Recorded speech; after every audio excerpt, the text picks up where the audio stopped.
So guys first இந்த video பாருங்க நீங்கள். ஏய் இத பாரு, ஒன்று நீ இல்லைனா நான் இல்லைனா நீ இல்லைனா நான்.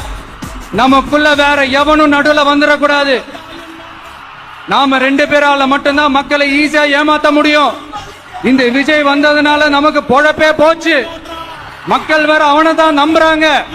நாம வெளியே அடிச்சுக்கிற மாதிரி அடிச்சுக்கிட்டாலும் உள்ள நம்மளுடைய டீலிங் பக்காவா இருக்கணும்.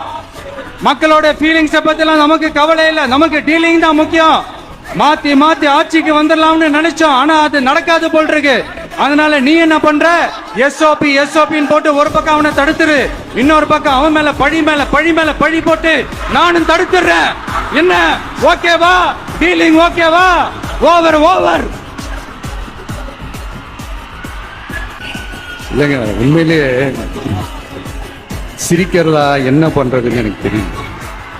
உண்மையிலே இப்படிதான் இருக்கு அவங்க டீலிங்லாம். காய்ஸ் நீங்கள் வீடியோ பார்த்துட்டீங்க ஓகேவா?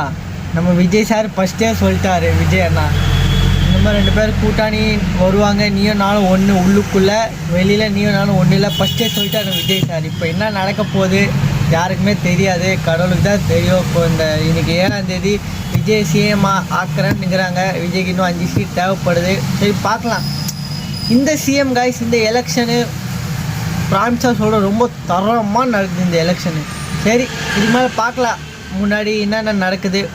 காய்ஸ் எவ்வளோ ஷேர் பண்ண முடியுமோ டிவிக்கே காது எவ்வளோ ஷேர் பண்ண முடியுமோ அவ்வளோ ஷேர் பண்ணுங்க வீடியோ. நம்ம டிவிக்கே மக்கள் கையில் தான் இந்த வீடியோ கண்டிப்பாக போகணும் காய்ஸ். ஓகே, எவ்வளோ ஷேர் பண்ணுமோ அவ்வளோ ஷேர்.